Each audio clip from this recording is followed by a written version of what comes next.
Trump அரசாங்கம் Israel கூட இணைந்து காசாவுக்கு எதிராக ஒரு மிகப்பெரிய நடவடிக்கை எடுத்திருக்கிறாங்க.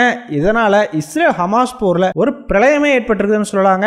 சோ இந்த வீடியோல நம்ம என்ன பார்க்க போறோம் அப்படின்னா, ட்ரம்பினுடைய அந்த நடவடிக்கை என்ன, இதனால காசாவினுடைய எதிர்காலம் எந்த மாதிரி எல்லாம் பாதிக்கப்பட போகுது அப்படிங்கறத பார்க்க போறோம். கூடவே அமெரிக்காவால ஹமாஸ் இயக்கத்தினரை சமாளிக்க முடியுமா அப்படிங்கறதையும் இந்த வீடியோல ரொம்பவே டீடைலா பார்த்தலாம். வீடியோவை லைக் பண்ணிக்கோங்க, சேனலை சப்ஸ்கிரைப் பண்ணிக்கோங்க. வாங்க வீடியோக்குள்ள போயிடலாம். அறிவோம் தெளிவோம் உறவுகளுக்கு அன்பான வணக்கங்கள். முதல் விஷயமா, அமெரிக்க அதிபரான டொனால்ட் ட்ரம்ப் காசா விஷயத்துல ஒரு மிகப்பெரிய குண்டு ஒன்று தூக்கி போட்டிருக்காருங்க.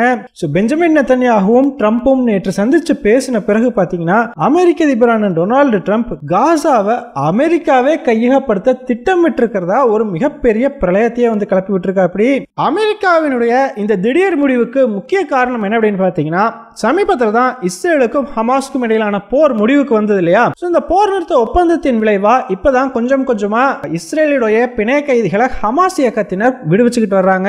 இந்த ப்ராசஸ் எல்லாம் முடிந்த பிறகு அடுத்தது காசாவில் என்ன நடக்கும் அப்படின்ற ஒரு கேள்விக்கு இப்போ வரைக்கும் விடை தெரியாமே தான் போயிட்டு இருக்குதுங்க. காரணம், இஸ்ரேலை பொறுத்த வரைக்கும் இந்த போரை ஆரம்பிச்சப்போ ஒரு விஷயத்த ரொம்ப உறுதியா வந்து சொல்லிக்கிட்டு இருந்தாங்க. இந்த போரை நாங்க நடத்தி முடிக்கும் பொழுது காசாவில் ஹமாஸ்ங்கிற இயக்கமே இல்லாம நாங்க அழிச்சிருவோம். அதன் பிறகு இப்ப வெஸ்ட் பேங்கை கண்ட்ரோல்ல வச்சிருக்கக்கூடிய பாலஸ்தீன் அத்தாரிட்டி மூலமா காசாவில் ஒரு புதிய ஆட்சியை ஏற்படுத்துவோம் அப்படின்ற மாதிரி இஸ்ரேல் சொல்லிட்டு இருந்தாங்க. என்னதான் இஸ்ரேல் அரசாங்கம் இப்படி சொன்னாலுமே கூட இஸ்ரேலினுடைய வலதுசாரி எதிர்க்கட்சிகள் பாத்தீங்கன்னா, காசாவை நாங்க மட்டும் ஒன்ஸ் கேப்சர் பண்ணிட்டா அது பாலஸ்தீன மக்களுக்கு திரும்ப கொடுக்க மாட்டோம் அப்படின்ற மாதிரியான குரல்களும் வந்துகிட்டு இருக்கதான் செஞ்சது. இந்த மாதிரியான ஒரு சூழ்நிலையில தான் பைடன் அரசாங்கம் அப்ப என்ன பண்ணியிருந்தாங்கன்னு பாத்தீங்கன்னா, பாலஸ்தீன் அத்தாரிட்டி தலைமையிலேயே காசாவை ரூல் பண்ணணும் அப்படிங்கிறதுக்காக இந்த பாலஸ்தீன் அத்தாரிட்டியே ஒட்டுமொத்தமா பாத்தீங்கன்னா சேஞ்ச் பண்ணியிருந்தாங்க. பல மாற்றங்கள், ஈவன் அந்த அத்தாரிட்டியினுடைய தலைவர் கூட பாத்தீங்கன்னா மாற்றப்பட்டிருந்தார். இதெல்லாம் பண்ணும் பொழுது இஸ்ரேலினுடைய எண்ணம் என்னவா இருந்துச்சுன்னு பாத்தீங்கன்னா, ஹமாஸை கம்ப்ளீட்டா டிஸ்மேண்டில் பண்ண முடியும், அது சாத்தியம் அப்படின்ற மாதிரி ரொம்ப உறுதியா நம்பினாங்க. ஆனா காலம் போக போக பாத்தீங்கன்னா, ஹமாஸினுடைய தலைமை என்னதான் அழிக்கப்பட்டாலுமே கூட அந்த இயக்கத்தை ஒட்டுமொத்தமா இஸ்ரேல்னால அழிக்க முடியல. போர் நிறுத்தம் அமலுக்கு வந்ததுமே பாத்தீங்கன்னா, மீண்டும் காசாவில் ஹமாஸ் இயக்கத்தினர் தலை தூக்க ஆரம்பிக்கிறாங்க. எந்த அளவுக்கு அப்படின்னு பாத்தீங்கன்னா, முதல் முறையா இஸ்ரேல் பிணை கைதிகளை ஹமாஸ் இயக்கத்தினர் விடுவிக்கும் பொழுது நிறைய காசாவை சேர்ந்த பாலஸ்தீன மக்கள் சுத்தி நின்று வேடிக்கை பார்த்து வந்திருக்காங்க. இந்த எக்ஸ்சேஞ்ச் சிம்பிளா சொல்லணும்னா, ஹமாஸ் இயக்கத்தினரால மக்கள் கூட்டத்தை கட்டுப்படுத்த முடியல, அந்த அளவுக்கு அப்போ வீக்கா தான் இருந்திருக்காங்க. ஆனா அடுத்த முறை இரண்டாவது தடவையா இந்த பிணை கைதிகளை ஹமாஸ் இயக்கத்தினர் விடுவித்த பொழுது பாத்தீங்கன்னா, அங்க மக்கள் கூட்டம் அப்படிங்கறதே சுத்தமா இல்ல, கம்ப்ளீட்டாவே கண்ட்ரோல் பண்ணி இருந்திருக்காங்க.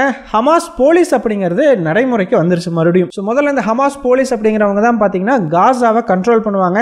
அந்த இயக்கத்தினருடைய அந்த போலீசிங் அப்படிங்கிறது அங்க ஸ்டார்ட் ஆயிருந்திருக்குது. சிம்பிளா சிம்பாலிக்கா வந்து நாங்க இன்னும் காசாவில் கண்ட்ரோல்ல தான் இருக்கிறோம் அப்படின்னு சொல்லி ஹமாஸ் இந்த ஒரு நடவடிக்கையின் மூலமா இஸ்ரேலுக்கு காமிச்சிருந்தாங்க.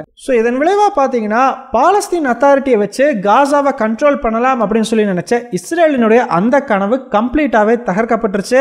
மீண்டும் ஹமாஸ் இயக்கத்தினர் அங்க வர்றாங்க அப்படிங்கும் பொழுது கண்டிப்பா பாலஸ்தீன் அத்தாரிட்டினால அங்க போய் சர்வைவ் ஆக முடியாது இல்லையா. இந்த மாதிரியான ஒரு சூழ்நிலையில தான் பெஞ்சமின் நெத்தன்யாகு அமெரிக்காவுக்கு ட்ரம்ப்பை பார்க்கறதுக்காக விசிட் பண்ணியிருக்கா. அப்படி இந்த சந்திப்புல ஹமாஸ் இயக்கத்தினர் மறுபடியும் அங்க வர்றத பத்தின பேச்சுவார்த்தைகள் நடந்திருக்குது. அது மட்டும் இல்லாம, நாங்க இப்ப போரை நிறுத்திட்டோம், பிணை கைதிகள் வாங்கிடுறோம் வச்சுக்கோங்க, நாங்க வெளியேறிட்டோம் அப்படின்னா அடுத்து அங்க காசாவை யார் கட்டுப்படுத்துறது, ஹமாஸ் கிட்டே மீண்டும் காசாவை கொடுத்துட்டு வர்ற மாதிரி ஆயிடுது அப்படின்ற ஒரு கண்ணோட்டத்தை இஸ்ரேல் அமெரிக்கா கிட்ட வச்சிருந்திருக்காங்க. அதுக்கு தான் ட்ரம்ப் என்ன பண்ணிருக்கிறாருன்னு பாத்தீங்கன்னா, ஹமாஸ் கிட்ட நீங்க காசாவை கொடுக்க வேண்டாம், அமெரிக்கா காசாவை எடுத்துக்கும், நாங்க காசாவை வாங்கிக்கிறோம் அப்படின்ற மாதிரி சொல்லியிருக்காரு. கூடவே காசாவில் இருக்கக்கூடிய பாலஸ்தீன மக்களுக்கு ஒரு அட்வைஸ் ஒன்னையும் ட்ரம்ப் கொடுத்திருக்காரு. அது என்ன அப்படின்னு பாத்தீங்கன்னா, நாங்க காசாவை டேக் ஓவர் பண்ண போறோம், முடிஞ்சா நீங்க காசாவை விட்டு வெளியேறிடுங்க, உங்களுக்கு தெரிஞ்சவங்க வேற ஏதாச்சும் நாட்டுல இருந்தா அங்க போய் தங்கிக்கோங்க, அப்படி இல்லையா அண்டை நாடுகளான எஜிப்ட், ஜார்டன் மாதிரியான நாடுகளுக்கு போயிருங்க அப்படின்னு சொல்லியிருக்காரு. இது பாத்தீங்கன்னா லிட்டரலா காசாவையே காலி பண்றதுக்கான ஒரு திட்டம் மாதிரி தாங்க. அமெரிக்கா வந்து நாங்க கம்ப்ளீட்டா அந்த நிலப்பகுதியை எடுத்துக்குவோம், பாலஸ்தீன மக்கள்லாம் வெளியே வேற எங்கேயாச்சும் போயிருங்க, இனிமேல் அந்த நிலப்பகுதி அமெரிக்காவுக்கு சொந்தம் அப்படின்ற மாதிரி தான் ட்ரம்பினுடைய இந்த வார்த்தைகள் அமைஞ்சிருக்குது. சரிப்பா, அப்ப இந்த காசா இனிமேல் எப்பயுமே அமெரிக்காவோட கண்ட்ரோல்லே இருக்குமா அப்படின்னு கேட்டீங்கன்னா அதாங்க இல்ல.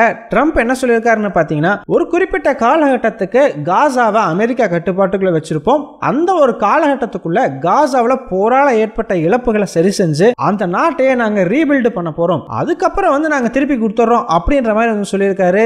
ஆனா யோசிச்சு பாருங்க, இதெல்லாம் நடக்கிற ஒரு காரியமா? அதுவும் அமெரிக்கா ஒன்ஸ் ஒரு நிலப்பகுதியை எடுத்துட்டு அதை ரீபில்ட் பண்ணிட்டு திரும்ப அதே மக்களுக்கு கொடுக்கறது அப்படிங்கறதெல்லாம் வந்து நினைச்சு பார்க்க முடியாத ஒரு விஷயம். ட்ரம்போட இந்த அறிவிப்பு வந்தது தாங்க லேட்டு. உடனடியாக இஸ்ரேலோட டிஃபென்ஸ் மினிஸ்டர் பார்த்தீங்கன்னா ஒரு அறிவிப்பு ஒன்று வெளியிடுறார். ஸோ காசாவில் இருக்கக்கூடிய பாலஸ்தீன மக்கள் யாராச்சும் வாலண்டியராக வேறு ஏதாச்சும் நாடுகளுக்கு போகணும்னு ஆசைப்பட்டீங்க அப்படின்னா அதற்கு இஸ்ரேல் அரசாங்கம் உதவி செய்ய தயாராக இருக்குது. உங்களுக்கு தெரிஞ்சவங்க ஏதாச்சும் நாட்டில் இருக்கிறாங்கன்னா சொல்லுங்க, நாங்களே ஏற்பாடு பண்ணி அனுப்பி வைக்கிறோம் அப்படின்ற மாதிரியான ஒரு அறிவிப்பையும் வந்து கொடுத்துருக்காங்க. ஸோ இஸ்ரேலோட இந்த அறிவிப்பினுடைய முக்கிய நோக்கமே மக்களை லியூர் பண்றதா. ஓகே, ஒரு நல்ல லைஃப் ஸ்டைல் வேற நாட்டில் உங்களுக்கு கிடைக்கும், அங்க போறதுக்கு உங்ககிட்ட இப்ப வசதி இல்லாம இருக்கலாம், ஆனா அந்த வசதியை நாங்க ஏற்படுத்தி தர்றோம், நீங்க அங்க போயிருங்க.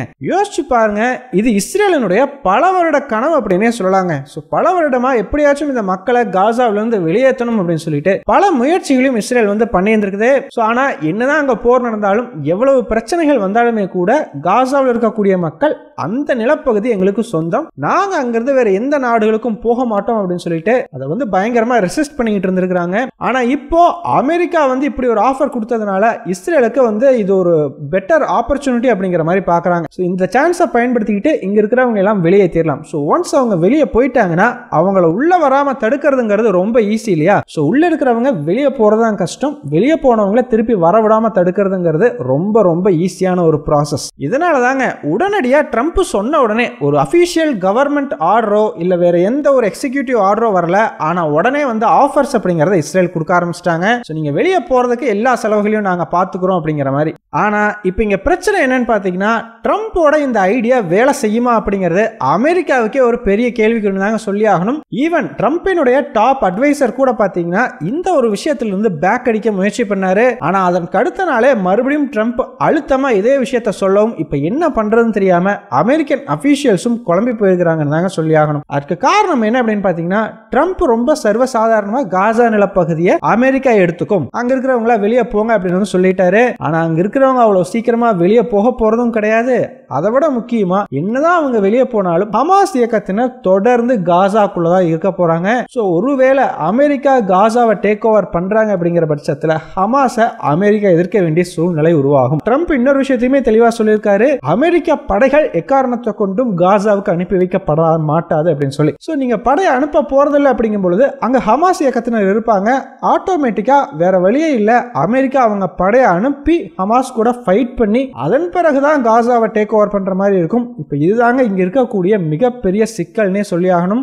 சோ ட்ரம்ப் சொல்றதெல்லாம் பார்த்தா இந்த பிணை கைதிகளெல்லாம் மீண்டும் ஹமாஸ் இயக்கத்தினர் கம்ப்ளீட்டா இஸ்ரேல் கிட்ட ஒப்படைச்ச பிறகு மறுபடியும் இஸ்ரேலும் அமெரிக்காவும் சேர்ந்து ஹமாஸுக்கு எதிராக ஒரு போரை ஆரம்பிச்சாலும் ஆச்சரியப்படுறதுக்கு இல்லைங்க. அது இன்னும் காசாவில் மிக மோசமான சூழ்நிலைகளை உருவாக்கும். அது மட்டும் இல்ல, அப்படி ஒரு போர் ஆரம்பிக்கப்படும் பொழுது ஹமாஸுக்கு அது மிகப்பெரிய சேலஞ்சா இருக்கும்ன்றது சந்தேகமே தேவையில்லை. ஏன்னா இந்த முறை ஹெஸ்புல்லாவும் கிடையாது, ஈரானும் கிடையாது, அவங்க தான் தனியா ஃபேஸ் பண்ணி ஆகணும். அது மட்டும் இல்லங்க, ட்ரம்ப் மட்டும் ஒருவேளை ஹமாஸுக்கு எதிராக இந்த மாதிரியான ஒரு போரை நடத்தினார் அப்படின்னா தான் ஆட்சிக்கு வந்து அந்த உலகத்துல போரே இருக்காது அப்படின்ற மாதிரியான ஒரு பிம்பத்தை உருவாக்கி இருக்கிறார் இல்லையா, அவருடைய அந்த பிம்பத்துக்கு அது எதிராமையும். சோ என்ன நடக்குது அப்படிங்கறத வெயிட் பண்ணி பார்ப்போம். சோ ஃபைனலா நீங்க என்ன நினைக்கிறீங்க? ட்ரம்ப் அவர் சொன்ன மாதிரியே காசாவை டேக் ஓவர் பண்ணுவாரா இல்ல அவருடைய அந்த அறிவிப்புல இருந்து பின்வாங்கிடுவாரா? உங்களுடைய கருத்துக்கள் என்ன அப்படிங்கறத மறக்காம கமெண்ட்ஸ்ல சொல்லுங்க. நன்றி.